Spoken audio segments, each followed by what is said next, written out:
Hey, welcome to another like a bonus episode of His and Hers Gen X podcast. I'm Chad. Christina. We're talking to Amy from Pop Culture Retrospective. That How is you correct. doing? Yes, I am doing well. Yes, Mm. the bonus episodes are. This is. I think this is the first of doing a double recording. So this is fun. Mhm. Yeah. So in case you missed it, the three of us just talked about Calvin and Hobbes for an hour. So that was like our regular episode. This will be like a bonus one. Yep. Which Secret so song. it's funny because I was just telling Amy, I have two other channels. One's called Chad's Beer Reviews. The other one's called GigTube.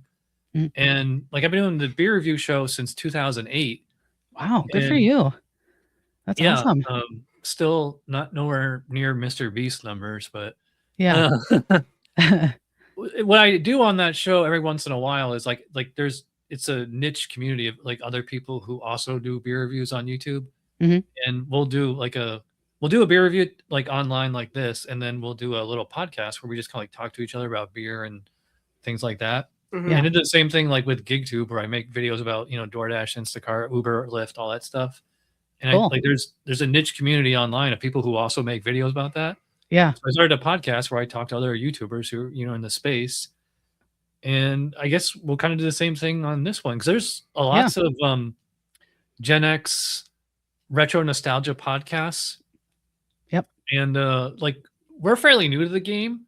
Mhm. And Amy, you started your show in 2020. Yeah, Must have been like 5.5 years. COVID hit. Yeah, I can't believe it. It feels like it's flown by, and I know that I've been a podcast listener for I don't know 15 years basically since podcasting started. So it wasn't a total like crazy idea for me to start a podcast. It just kind of coincidentally happened during the pandemic, and I think a lot of people started podcasts during the pandemic, but the average episode number that most people get to and they quit is 7. Yeah, I've heard Apparently, that. statistically speaking. No So kidding. yeah, and so I'm like Wow. on 115. I think I'm like on episode 115. Maybe I mean I should be like way farther, but I don't have like a consistent release schedule. But I felt Yeah. pretty good to be like 5.5 years in and past episode 7 feels pretty good. Yeah, So, we're about 21 or something. I don't know. Yeah. I never understood. that's good for you Well, guys. it's not that I was gonna say I never understood podcasts that number. It's kind of Mhm. like if it's not like a serialized format where like if you miss the last episode, you're gonna be lost or something. Right. Yeah. Well, I mean, I could see like putting the episode number in like the description, but like I don't put it in the title because it's not to me. It's never been relevant. Yeah. It is irrelevant. I do it because I will reference it sometimes. Like on episode number 25, I talked about the Sony Walkman, and so It's not a bad idea. yeah. How often do you do the show? Every other week or once a month?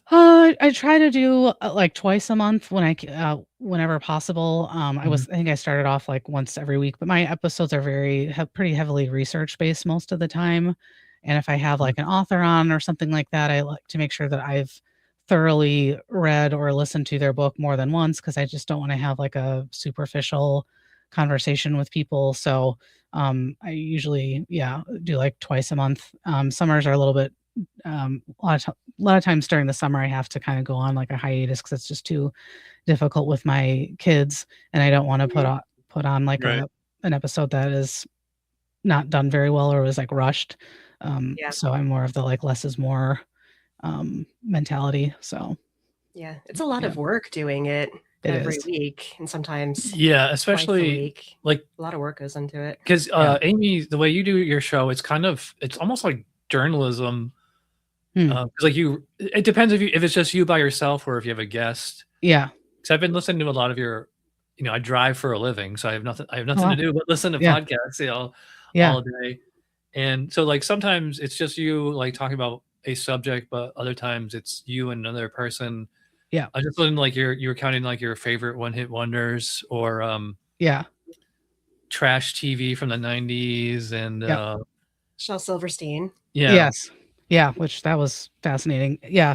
I do a combination of things. I think I enjoy the variety of what you can do because you can really make it whatever you want, your episodes.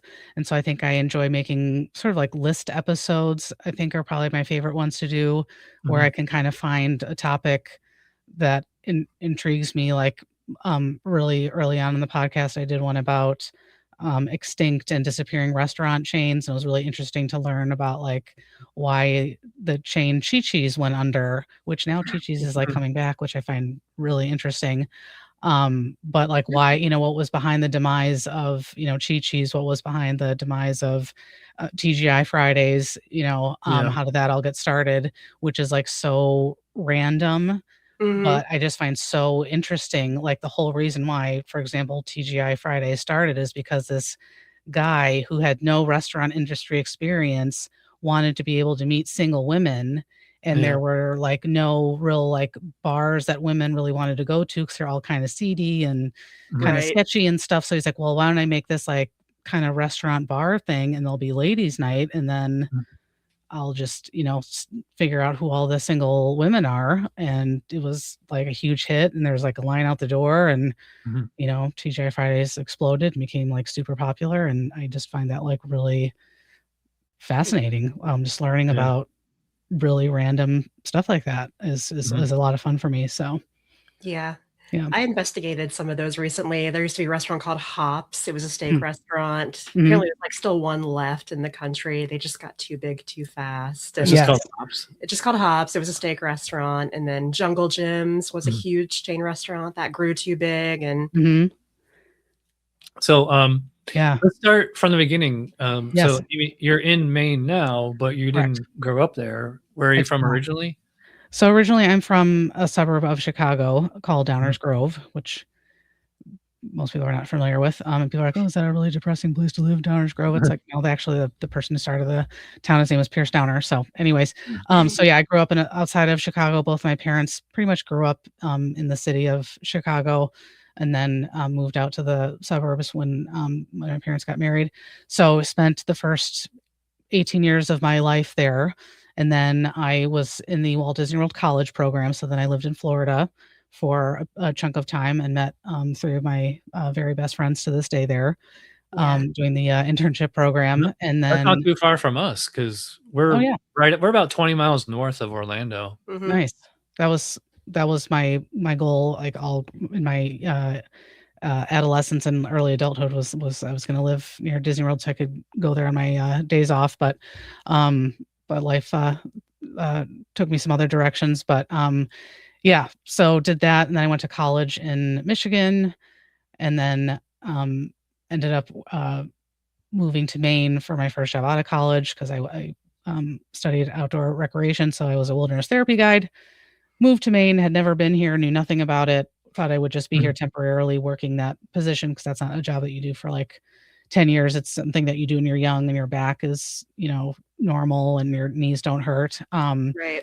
So did that, and long story short, ended up staying in Maine, went to graduate school here, met my wife here, and now I live in Maine, which is so bizarre because none of my family lives out here, which is unfortunate, but it is what it is. Have a good life out here. But do you have a PhD?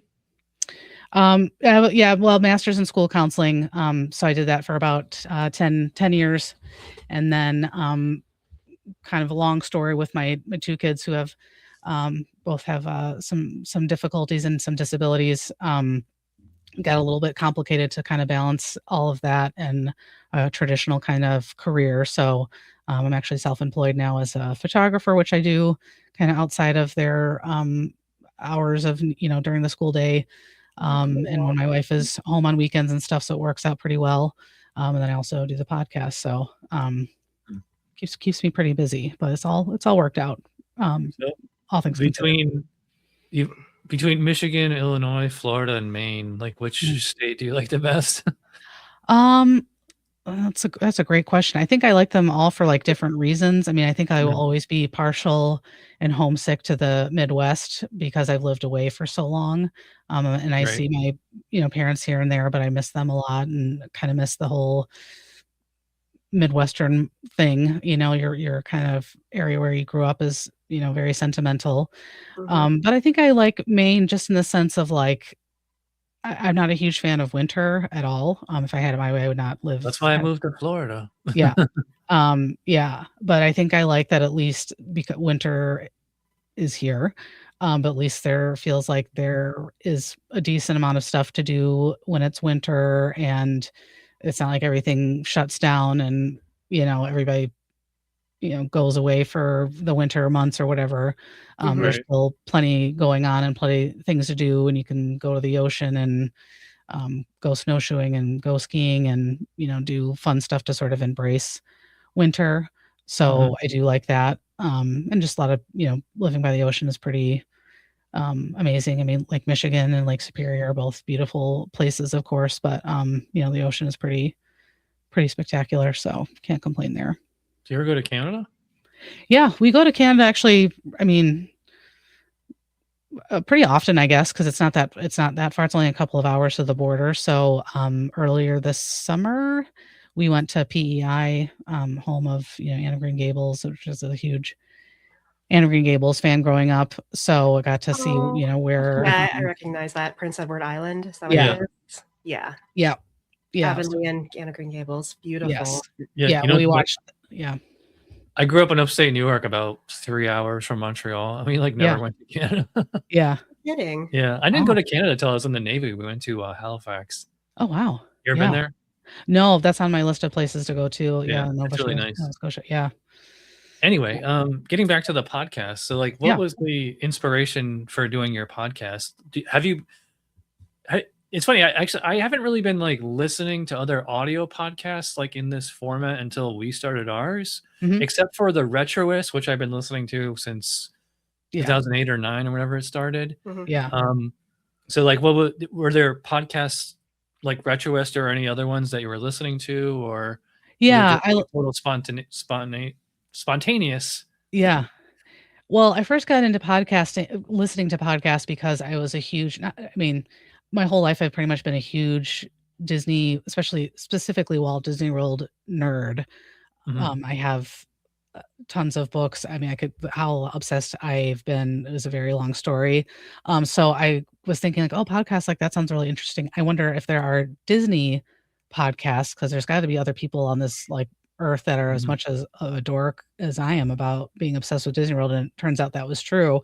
So I ended up listening to, for years, that's all I listened to, was all Disney World podcasts, like WDW Radio and Woodway Radio, things like that, because big Disney dorks. And so I don't think I got into nostalgia podcasts until a little bit later, because that's just not something I thought of would be a podcast per se.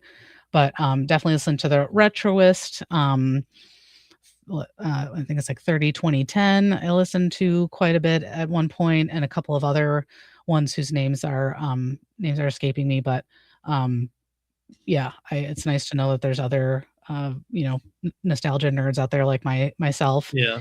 And I think the cool thing is that I wish more people could experience what it's like to be a podcast host, just because I feel like the community, especially in the pop culture space, everybody's just so encouraging and so positive. And I feel like I've met some really great people because of it. So the 80s and 90s Uncensored, I've been a guest on their show several times, and they were the first people that ever invited me on to be a guest, and they have a really great show too. And the list goes on. The names are all escaping me of all the great shows out there, but it's just a very positive, supportive community. So if you're into nostalgia stuff, there's definitely a show out there for you in a format that you'll enjoy, because everybody does things a little bit different. So Chris, do you remember the first podcast that you listened to, or were listening to regularly, I should say? The first podcast I listened to regularly was probably My Favorite Murder, which was a true crime podcast. That's a huge genre. What year was that? It was recent. It was probably within the last 10 years or so. I started listening to podcasts. I wasn't onto podcasts until the last 10 years. Oh, I was on board day one. I was listening to Kevin Smith's Smodcast way back in 2007. Yeah, I remember he started it, and I was like, "Oh, he's gonna do this for a month, and he's gonna quit." Yeah. And after a couple of months, he had banked 10 episodes. So I'm like, "All right, let me sit down and listen to these." Yeah, and then he just kept doing it, and then I started listening to other shows, and it's funny because he doesn't do that show anymore. He hasn't done it in a long time, but Yeah, like I started listening to Retroist back then, and going back to like the early days of YouTube. I know this is kind of like more guy stuff than girl stuff. Is were you ever a big fan of the Angry Video Game Nerd or Nostalgia Critic? I don't know. I haven't heard of either one of those, unfortunately. What? Those are like two of the biggest YouTubers. I didn't hear about them until he told me about them. Angry Video Game Nerd, that dude's huge. He was never in my algorithm, so I never saw him. I will say his show is very male oriented. It's like a lot of gross jokes, a lot of fart jokes, dick jokes, poop jokes. Yeah. Very vulgar. Nostalgia Critic is like, it's funny. He started way back in the early days of YouTube, like 2007 or 8, and he was on Blip TV. I don't know if you remember that. It was like a that sounds vaguely familiar. Yeah. Yeah. Like because when he did it on YouTube, he kept getting copyright strikes and yeah. And then this is like, 2008, 9, 10, somewhere around there. And then Blip closed, I think 2012 or 13, and he moved everything over to YouTube. And I guess YouTube had kind of like eased up on the copyright stuff around then. Yeah. But like I still watch him once in a while, but I prefer the old episodes where he was reviewing movies and TV shows from the 70s, 80s, and 90s. Yeah. But like he does his show as a character. It's like a script. And he has like actors. And at one point, like there was like this whole community of like at least 10, maybe even like 15 channels doing similar things to what he was doing. And like they made movies. They weren't especially good, but and then like everybody else quit except for him, and he's still going.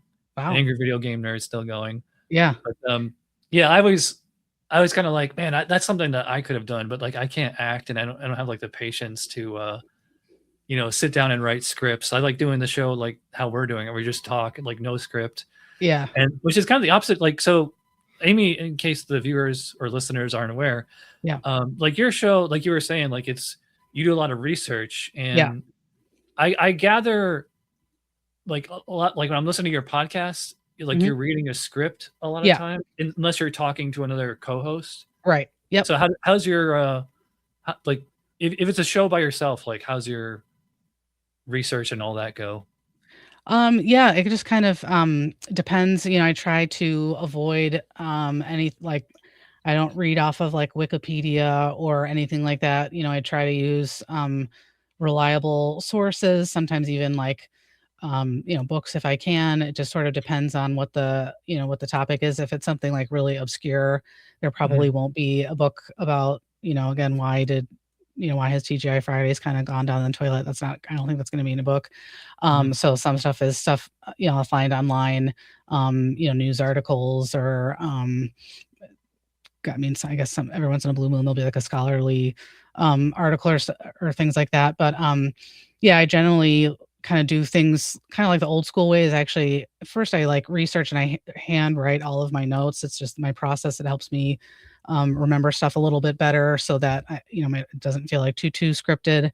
And then I kind of organize all of those notes by typing them up so that they're actually like legible. I don't AI anything or like I write, everything.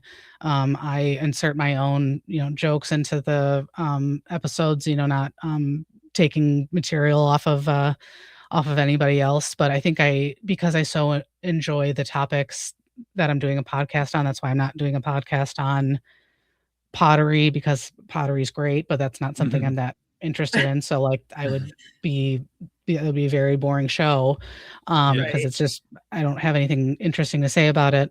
But I genuinely enjoy the topics that I'm researching, so I'm like happy to do it, and I find it very just enjoyable. And I'm working on an episode about Dennis the Menace because I was obsessed with Dennis the Menace as a kid, and I have it's out of print now, but the gentleman who did Dennis the Menace started the comic strip, actually wrote a autobiography, and I have a copy of it. So I've been, going through that and jotting down some notes there.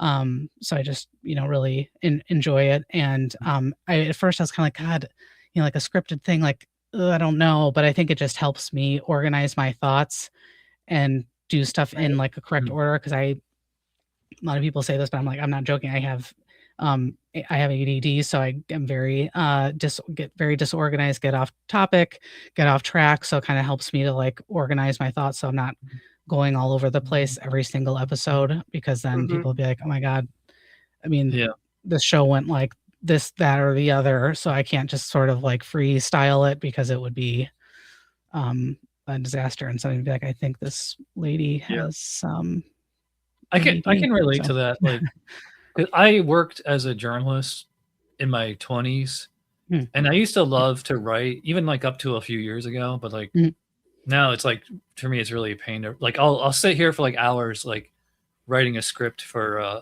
like my GigTube channel, talking about Instacart or something like that. Sure, yeah. I'll sit here, I'll write it for like a couple hours. I'll go to the bathroom, come back, read what I wrote, and be like, delete all that, start over. You know. Yep.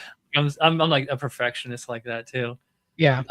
I definitely have a little bit of notes when I go into something. If we're watching a movie, I'm taking notes the entire time. I just like to have some organization. Yeah. Christina's a visual artist. In fact, oh, cool. Paintings right here. Oh, nice. Little Guinness. Oh, that's awesome. Oh, super cool. Yeah. Nice.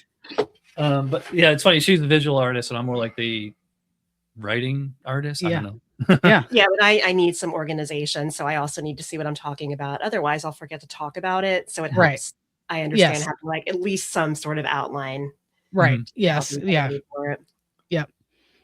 Yeah. Even when I have guests on, I don't have a script for that, but I try to think of stuff in advance again that I just want to make sure, because if I just think like, oh, I'll remember to bring that up. No, I won't. I will not. So like I have to have some kind of reference point or like outline. So when you enjoy it, I feel like when you enjoy what you're doing and what the topic is, that's why they always say don't do a podcast about a topic that you're passionate about. Then it's like not a big deal to put some effort into it and like write some stuff up, because it's not like I'm like forced to like, oh, you're gonna have to do a show about Mesopotamia again, then I'd be like, oh great, like that's gonna that's gonna be like the most boring day of my life, like researching that. But if it's like, oh hey, like I'm gonna do a show about Dennis the Menace, like I could watch Dennis the Menace all day and read about it all day. Sounds good to me. So were you a history major? No, no. I majored in outdoor recreation, leadership, and management. Wanted to work like wilderness therapy kind of stuff. But I enjoy history. But there's a lot of stuff I feel like I like more now, like as an adult, that I did not like as a middle-aged adult, more so than I did as a young adult or a teenager. Like, because I own my own business now. I'm a photographer, and I was not artistic at all, not even close. So like, I love photography. I love entrepreneurship stuff and marketing. I find really interesting, and I could barely make it. I dropped actually my marketing class in college because it was too early, because it started at 8, which felt like 3 a.m. apparently when I was 20 years old. So, but now all that stuff I really like in history too, like especially like kind of American culture, pop culture stuff. I really enjoy. Yeah. I was thinking for our podcast, we might start doing years. Like, what do you remember from this year? What's the earliest year that you remember? What's the earliest year that you think you remember from like a personal or pop cultural standpoint? Do you know what year would have been? Yeah, I think I would say probably like late 80s. Like, and some of it's like, do I remember it because my dad filmed us a lot when we were like little, like home videos? But no, I feel like I have distinct memories of specific like things that I played with, like, probably 1987, 1988. I feel like I have pretty distinct, clear, not because somebody told me, not because I watched it on a home video, memories, like our, Fisher Price. I remember the Fisher Price turntable that we had, and putting our little like figurines on top and watching them like all fall off as the record started. I remember stuff like that. So how about you guys? I mean, I was thinking about it probably 1986, maybe. Well, no, I would have been older. I think my earliest 1983. I'm not sure that I definitely remember going to kindergarten. In fact, I have vague memories of nursery school. But yeah, like I don't know, like when I like started like paying attention to like pop culture, probably more like in my teens. Yeah. You know, Really? yeah, like as far as like which movies were coming out, which TV shows were coming out. Like Yeah. when I was a teenager, I started becoming a movie nerd, and I had one of those phone book size Roger Ebert movie review Yes. books. This is Yep. like pre-internet. Almanac. Yeah. Yeah. Mhm. I was like, whatever this guy says is a 4-star movie, because that was his hardest rating. Like me and my friend Matt, we were trying to become like movie snobs. And like there'd be like all these 4-star movies you had never heard of, all these indie movies or really weird artsy movies. Yeah. And sure enough, like our local Blockbuster would have it. I remember sitting through like a lot of like really depressing movies, you know, or even like mainstream stuff, like a lot of Scorsese movies, like Goodfellas. Like I remember watching it to be like, okay, I get why this is like but it's like this isn't my idea of a good time, you know? Yeah. Like I'd rather watch Clerks. Yeah. Yep. It was 1983 for me, because most of the movies we reviewed from my perspective are from 1983. So no, 82. It was 82? Yeah, like Secret of NIMH. Okay, so 1982. Secret of NIMH, Last Unicorn. Yeah, Return to Oz. Yeah. Oh God, yes, I was listening to when you the episode when you were referencing that. Yeah, I did a whole episode on that because we watched that so much as kids, and as an adult, I'm like, why? Why? It's so scary. Oh my God, it's so creepy. It didn't strike me as being a kids movie at all, but my best friend too, she grew up watching that, Return to Oz. Oh yeah. Opening with electrocution or oh my God. That's awful. Like we'll put the link here where you can click on our video for that. But yeah. That's something that we've noticed is we tend to get sidetracked. Like we'll go off on these tangents and be like, oh yeah, weren't we talking about this movie or something? Yeah. That's kind of the difference between like our show is just extemporaneous, you know, all improvised, and yours is like notes and like almost like documentary in audio form. And that was one of my questions is, would you consider going video form? I've thought about it, but because I kind of have like so I'm a photographer, so I kind of have like the equipment and whatever that I could kind of like make that happen, like make it look halfway decent.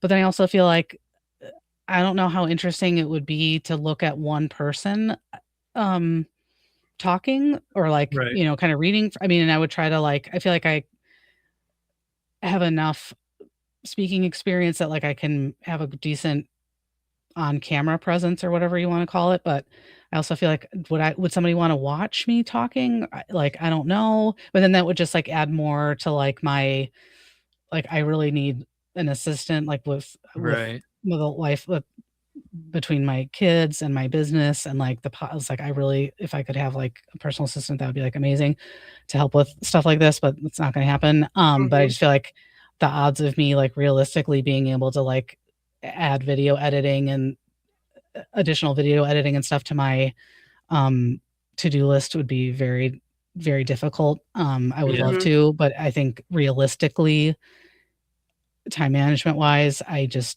I'm not sure that would be realistic. I would love to, but I'm not sure. And also I know that, you know, it is, you know, there's just so many like people that just troll too that I just don't have the energy for either on, you know, YouTube videos and stuff. And you just shut that off. I don't know.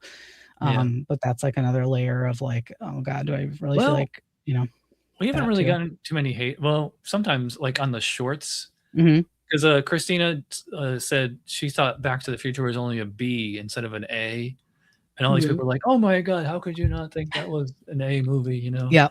And it's not like people are like attacking well, actually they attack my looks. They say I look like a young Scott Adams or something. No, have you seen The Princess Bride? Yes. We actually were just watching it with my son yesterday. Do you remember the albino that was outside of the tree? Somebody said I look like him. And I was like, I guess. I mean, I don't unsee it, but people can be just so mean about. Well, that's on TikTok. The most random people are things. jerks on TikTok. Like I thought people on YouTube were bad. Yeah. So there are days where I'm like, can we just do this off camera because I'm feeling ugly today? Or I know that's the thing too. Yeah, is like I am like, you know, scrubbing our floor to like I'm like sweating to death, and then like editing photos is like, do I really want to be like, hi, like I'm sweating and I'm wearing sweatpants, you know? Right, but when you're off camera, right? You know. That's all that matters is the voice. Yeah. Whenever we film either a beer review or a podcast or both, like what's nice about this room is like I can change the color of the light up there. It's kind of like an orange right now instead of like a daylight white or whatever. And we have these ring cameras behind the computer here. Like you can adjust like all the gain and the brightness and the color and all that stuff. It's like I use OBS. You've heard of that? It's like a free video. Well, it's not editing. It's like capture. It's like it's totally free. You just go to obs.org, I think it is. I don't know. It's called Onboard Studio. I think that's what it's called. But anyways, like this is StreamYard here, and it's like what we first do is you open the camera in OBS, and like I can touch up all the videos, like in the color right, the brightness, all that stuff, and then I close OBS out and then open StreamYard, and like it has the cameras all ready to go. And like StreamYard even has this thing where you can adjust it says touch up my appearance. That's why you're gonna have like this like baby doll face thing going right now. Yeah, I know. Yeah, I think my one of the things I use like has that as an option too. It's like, oh my God, like now it's like way too like I look like I'm airbrushed. Like yeah. And I have some video editing software because I make some, put together some video stuff when I can for the podcast or like my business. I put together some basic video stuff too. But again, it's just like trying to get that done. Like I have so many video things I need to upload. It's a lot. It's a lot of time, especially if you're spending all that time researching on right. Where did you get that cassette wall curtain thing or whatever? Yeah, it was just from Amazon. So I had so I trying to think. Yeah, so I there's like a soundproof curtain behind it. And then I got like clips that go on that rail. So it's kind of like serves two purposes. It's like soundproofing and instead of just like the ugly soundproof curtain, there's that in front of it because it looks like like a moving van blanket, kind of looks like so I'm like, well, that's boring. So this was like $15. I mean, I think that and there's all kinds in this. I mean, company of course is like in China or something. Like not there's anything wrong with that, but there's like you can get ones with records on them. There's a bunch of different cassette tape design ones, and it's really lightweight. So it's not, knock on wood, it shouldn't come like crashing down to the ground while I'm filming something. But it's pretty cheap. It's like you got like a studio kind of vibe going already. That's like everything in this room I bought like within the last year. Like I think it looks cool. I think that works too. I mean, it's amazing what people like utilize as like a backdrop. I'm like, really like your dirty like kitchen like plates in your sink. Okay, that's weird. I like yours though. It looks like you're working at a radio station in a DJ booth. Like it gives me that vibe, so it's really cool. Yeah. When I need to like spend more time putting the camera in like just the perfect spot so that like every time I do it, it's like always looks different because I'm like don't have like an official method with how I set it up because it'd be nice to like not have like my window curtains here, but it's worked out well, and just having it on the sliding thing's been nice because I had it on like a bar, like two light stands that I use for like photography stuff, and then I kept like kicking it, and the kids kept kicking it on accident. I'm like, okay, this is not going to work. So I'm like, I think I was literally at like the ER with my son who has a horrible asthma. I'm like, it'd be really helpful to have like one of those moving curtain things, and that exists. So I just like screw that into the ceiling, and then I can just move it out of the way, and so it's not a distraction. Because if it was set up like this all the time, my kids would be like, "Oh, I'm gonna like swing on that," and right. So looks worked out well. I don't know if you saw the video I did a tour of our podcast studio, but no, I'll have to look at that though. That's okay. Well, I was gonna say, like, you can see behind me, I have movie posters, comics. I have like this huge collection of Star Wars, VHS tapes, Blu-rays, 4Ks. Yep. Do you collect anything like that? Like, it seems like everybody in art, like, if you're in this space, I imagine you collect something at least. Yeah. Well, I have like a lot of I have some like figurines. So I have a lot of my Ninja Turtles are in a weird area that I can't like get to right now, but like I have figurines that are on a little stand Yes, California raisin. Yeah. Cute. Kind of looks like he's giving the finger. It does actually. Yeah, and then I have this. My sister gave me this. It's Papa Smurf. Yeah, Cute. it was like really washed out for some reason.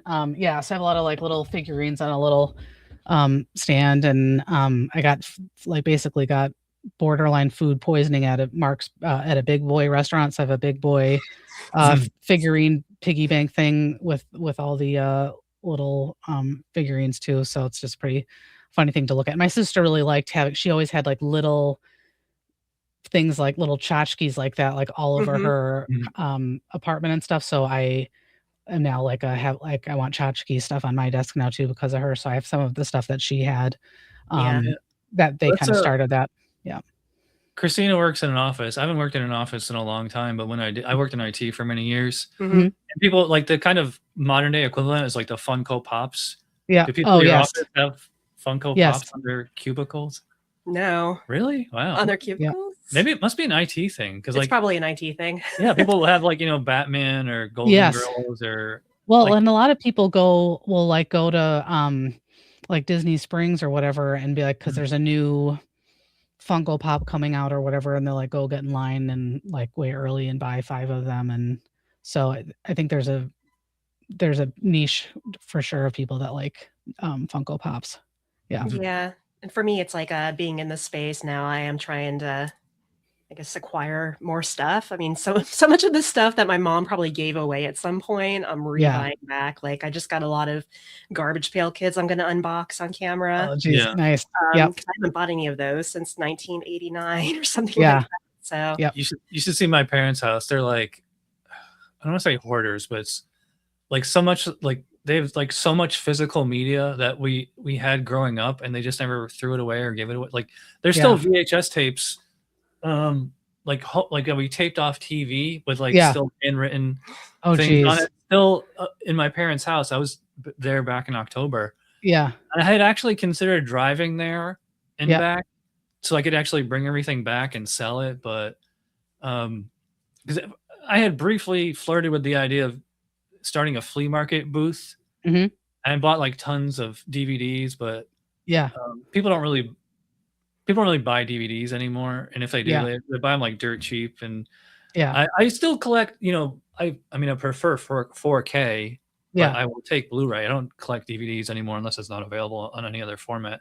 Are you big into like physical media at all, like actual like vinyl records, movies, video games? Yeah, not that I'm purchasing a lot now, but I did so much purchasing when it was in. So I do have like a ton of DVDs, which I'm finding like watching with my kids now. We do that a lot because it's like all of the ads that can run during some stuff is like so inappropriate. It's like they don't need to see commercials about feminine products and ask questions and they're like too little. It's like, and we're watching like a G-rated thing. It's like, can you match the commercials, please, with like the rating of what we're watching? Because this is awkward. So we watch a lot of DVDs. We don't have a VHS player, but my parents and my wife's parents are both like they want no clutter. My mom was like, if you don't take this crap now, like it's gone. It's the opposite of my parents. So all that stuff is I think when I moved out, a lot of that stuff was gone. Because I didn't take it with me, so of course they had a right to get rid of it. But and I live so far away. That stuff is gone. Christina's dad's a photographer too. Oh, nice. I love it. It's another later in life kind of thing, and it's a big part of who I am.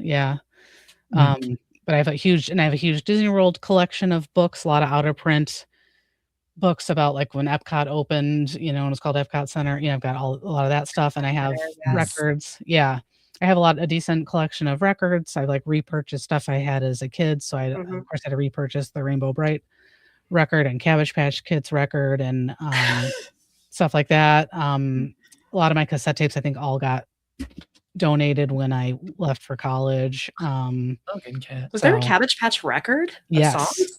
Who sang the Cabbage Patch Cabbage Patch Kids Growing in the Garden. It's a good one. Never heard that one. I remember having a Care Bears record. It's probably atrocious, but I remember records for all kinds of cartoons. I got Christina's Strawberry Shortcake record at the flea market a few months ago. You ever go to flea markets? Oh, tons. We go to flea markets all the time. My kids, I got them going on that. I love, not even to buy anything, just to like look at stuff I find really fun and talking to them about, like, what is that? And I'll, or explain it to them. Goodwill or Salvation Army thrift stores. A lot of times you can find old like board games and like I go there trying to find movies for cheap. Sometimes you get lucky. I go on Facebook Marketplace a lot. Yeah, I know a lot of people do that. Yeah. I know Facebook Marketplace is so addictive. It's like instead of going to the flea market comes to you. Yeah. It's just a pain when you're trying to coordinate with somebody to meet somewhere to buy something or sell something. Well, our local police station has 2 like designated parking spots, and it says like they have that here too. Yeah, which I think is genius. That's what I would do. Yeah, we found like an old full set, like erector set from the 50s at a flea market, and in like the metal box and everything, and got that for my son, and like plays with it all the time. It's like that's 10 times more durable than the crap that's at Target or whatever. So yeah, we love going to flea markets. And the next thing I'm next figurine that's on my list that I want to get is a Dennis the Menace bobblehead. Yes, that'd be so cute. I'm surprised you're such a big Dennis the Menace fan. Oh my god, huge Dennis the Menace fan. I was obsessed with that. I dressed like him. Had the comic books, had watched the TV show, the black and white show, and the cartoon. Obsessed with that big time. I loved the TV show. It was on in syndication after school, probably on TBS or something like that. And I don't remember the comics so much, but I do remember the show. Didn't Macaulay Culkin play a live action Dennis the Menace? No, not that I'm aware of. So it wasn't him, but it was just a little boy. There's a Victor Diamatia. He was in The Sandlot. He was in there was a live action show that aired on like maybe ABC or something, and I want to say it was 1987, I believe. They brought it back for a little bit. It was the Dennis the Menace and the Dinosaur Hunter.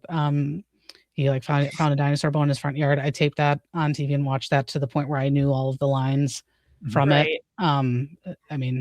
Obsession is like probably putting it lightly, actually. Yeah, I think we all had those. Man, you guys are like 2 peas in a pod. So I like all the non-traditional stuff. Like my sister played with Barbies, and I'd be like, I guess I feel like attempt to throw me a baseball, which she couldn't do. But I was gonna say I had a sister growing up. I still have her, obviously, but she was a very typical girl. Like she liked Rainbow Bright, Strawberry Shortcake, Barbie. She never would have had any interest in Dennis the Menace, and I think she did like Calvin and Hobbes though, but not until like way later. Yeah. I liked girly things and boy things kind of equally. So. I know it was kind of a joke in our if you saw our Return to Oz special, I was like, who's this movie for? Emo second graders? Yeah. I don't know why we watched that so much. We thought it was so cool. Even like the Never Ending Story is pretty creepy too. It's like we were like watch that movie all the time, and I can't handle like what happens in that movie. So I don't think I'll ever be able to watch that as an adult because it's just too traumatizing. You really have to skip through that scene. Yeah. I fast forward through it. I can't handle it. I can't. Yeah. Well, did you ever see Watership Down? That's on our list. Yeah. It's we haven't watched it. No, we haven't watched it yet. No, we haven't watched it, but it's supposed to be like it's an animated movie, but it's like gory.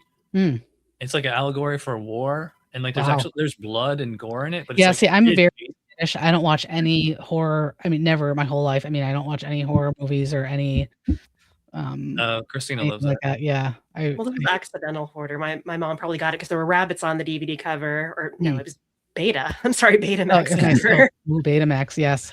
And played it, and it ended up being about rabbits killing each other. So. I still haven't. Maybe next year or this year. Disturbing children's movie. Yeah. Oh, there you go. There's a lot of them. Christina likes all the cheesy, Freddy, Jason, Michael Myers, those types of movies. I never got into them for probably the same reason as you. It's just to me they're more gross. I didn't understand the appeal. Yeah. I like action adventure. comedy, Yeah. Sci-fi. Yeah. Well, and the way I describe it is like for me, I don't judge other people, but for me, I don't find being scared for me is not entertaining. Like going on a roller coaster and feeling like I'm going to fall out and like fall to my death, like that is not. I don't find that entertaining. Being anxious and nervous is for me, it makes me very uncomfortable and is to be avoided at all costs. So that's how I am about horror movies. It's like if people like them, like my wife is like, "Oh, it's snowing, like, I wanna watch The Shining." It's like, "Oh, dear God, no. I guess I'll go do something else, like, have fun watching that." Like, for me, I don't find it's, like, not comforting, it's not enjoyable, I just feel, like, uncomfortable and, like, want it to be over. Um, Yeah. so I have a very narrow, like, what I watch and, like, read has a very narrow, like, subject matter. It's like I either wanna laugh or learn something, and if that's not happening, then I'm not gonna watch it or read it.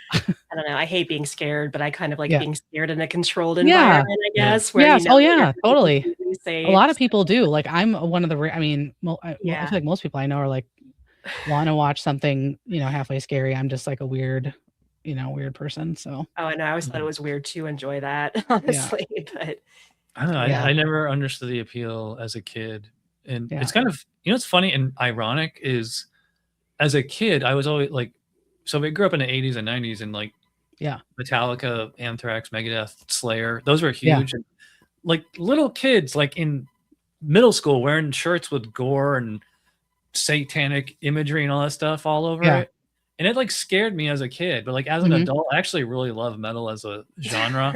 Yeah. Maybe we can do a whole show on this someday, and it's kind of like metal's kind of like the music equivalent of horror movies, but Yeah. maybe that's not a good one-to-one, Yeah. No, here's the thing, analogy or there's whatever. yeah. And it's But like in the Christina soundtracks loves are the horror usually movies, she doesn't like heavy metal, and vice versa with me. Right. Is Metallica Interesting. metal? Yeah. I love Metallica. Yeah. So Yeah. there's that. I know, we'll have to ease her into it. Yeah. You know what's feel funny? like I didn't do this on purpose, so, like, you see how the color of the his and hers and Amy, like, it's the same color as your logo on Yeah. your Oh, yeah. shirt? Oh, yeah. Yeah. I did that because, like, here in Orlando, we have a women's soccer team called the Orlando Pride, and, like, this is their colors, purple and, like, Oh, cool. teal. Yeah. Yeah, it's kinda like coming back, which at first I was like, "Oh god," like, like, these, like, stereotypical, like, '90s colors are now I'm just like, "You know what? It's kinda, like, cheerful and, like, the world's kind of a crazy place right now." It's like, "You know what? I feel like colors, like teals, purples, like, bring it," like, that's, like, cheerful and fun, like, that's great. So I I'm miss all about it. color. Yeah. Yeah. I miss I'm color really into big orange right now, I have orange everything, it's like I used to always just be, like, black and gray and, like, navy blue, and, like, that's it. Now I'm like, Mhm. "Oh, you know what? Like, orange is, like, really cheerful and, like, fun." Like, Yeah. yeah. Mhm. Yeah. So I know, I've always worn black, and I'm finding myself gravitating more toward color. Well, Maybe it's Yeah. like a product of getting older, I you're don't lucky you know, grew Yeah. up in Florida because, like, up north in the spring, everything is just brown for Right. months, you Yep. know? Yep. It take like, I Exactly. you don't can't even like, imagine. the grass doesn't really Oh, turn man. green until, like, April or May. Mhm. It's It's just true. mud everywhere. Yep, Yeah. mud season. Uh-huh. It's literally called mud season here because everything melts and everything's filthy, and my kids are just muddy and Mhm. yeah. Do you know when's the next time you're coming to, Disney World? I don't know. It's coming up on this year is 25 years since the college program. So me and my roommates You have a reunion? may try to maybe at some point would be figuring it out to try to go there. But I will say that there's a lot about Disney that now that I'm very frustrated about. Yeah. I think like since the pandemic, I feel like some of their business practices I mean, it's which is a very long story, but Mhm. I feel like I've been pretty, like, I don't know what the right word is, like, disenfranchised or something, like, just feel kinda disappointed with things and just how, outrageously expensive it is. Mhm. Yeah. So financially, it may be hard for me to, make it work, but, 'cause it's just, like, you could go on I could go on, like, 3 vacations for the price that like, a week in Disney World would be, like, 3 separate, like, vacations, so Mhm. we'll see, but, I mean, I'll always be very, very, very partial to Yeah. Disney World, Yeah. so I used to be an annual pass holder because we live in Orlando, and we would go like friends, multiple friends. We would go every weekend for years. And I've gotten that same kind of feeling within the last probably 10 years of Disney. I could probably have a whole podcast about that. I could too. And I tell my best friend, she's always like, let's just go for one day. And one day, is so expensive. And I keep telling her, you're nostalgic for a Disney World that doesn't exist anymore. That's how, right. It's like, I want to go to Disney World like 1991. I don't want to go there, like how it is now. Yeah. The Disney of my childhood is not the Disney for today. So every time I think about going, it's like, yeah, but it's not the same. And there is so much, that I don't agree with anymore. So, yeah. I didn't know we were going to go this long. We're coming up almost an hour. I feel like we're like chit-chatting at a bar or something, Yeah. Well, it's nice because it attracts, I think it just attracts like-minded people and, like everybody that I've met, in the podcasting space that hosts the show or whatever are all very down to earth, very easy to talk to because you all obviously have like one thing in common. So that, is kind of an icebreaker by itself. And it just makes it very easy to kind of chat with people. I feel like anybody that I've met as a result, I could easily meet up with them like in person and it would feel like we were there for 5 minutes. So well, Christina's never been to Boston. Maybe we can meet there sometime. Boston's a cool city.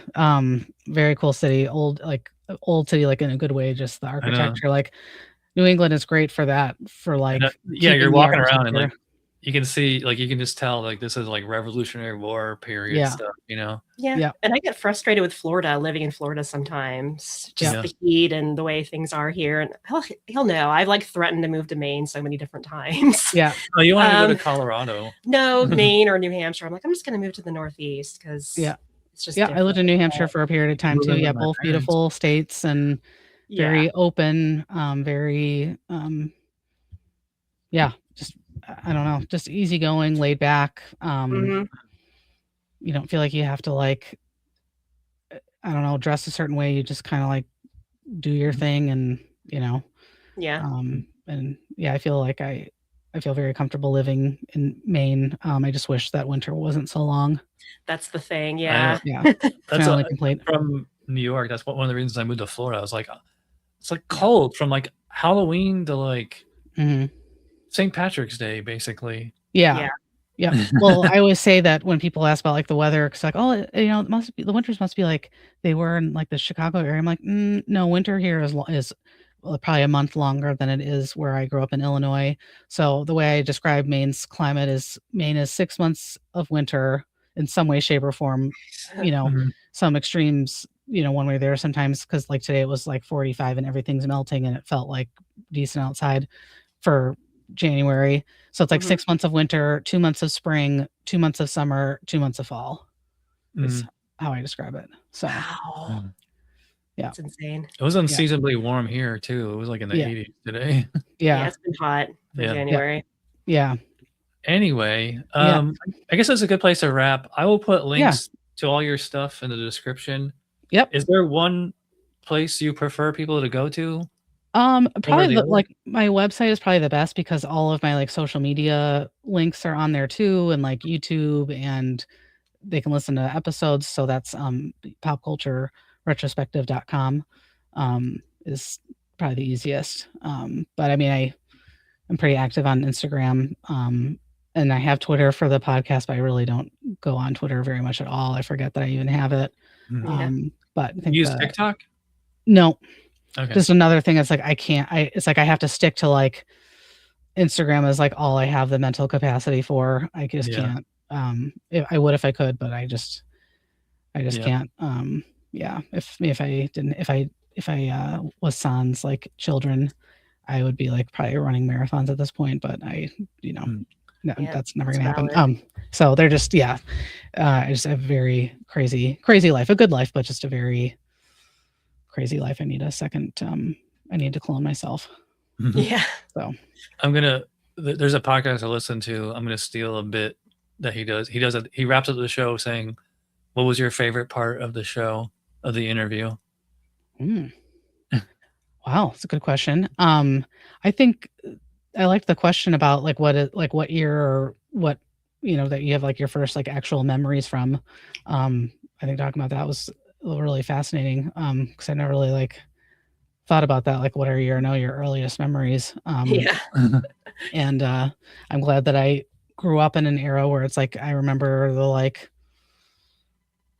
pop culture of the era, like I don't know how many, younger kids now, it's like, do they remember specific like time-stamped things that were like only available or like, at that time? I don't know. Like it's just I'm glad that I remember like that Fisher Price tape deck recorder thing that we had, and the record player and stuff like that. Those are all very distinct memories from a certain era of time, things that were only available at that time, and I'm grateful for that. So back when the world was a little bit smaller, I guess. Yes, right. Yeah, exactly.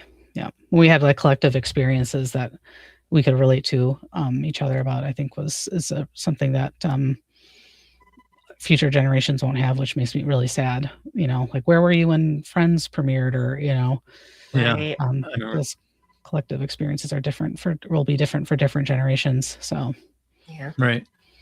All right, well, I guess we'll wrap it up here. Yeah. You're doing the show, and absolutely. Yeah. And I'll reach out about reversing our interviews here. So I'll let you know. But thanks for the invite. It's always nice to meet other people, and good luck with doing your show, and keep at it. And you've already banked all those episodes. Like that's awesome. Like keep going, and it's a lot of fun.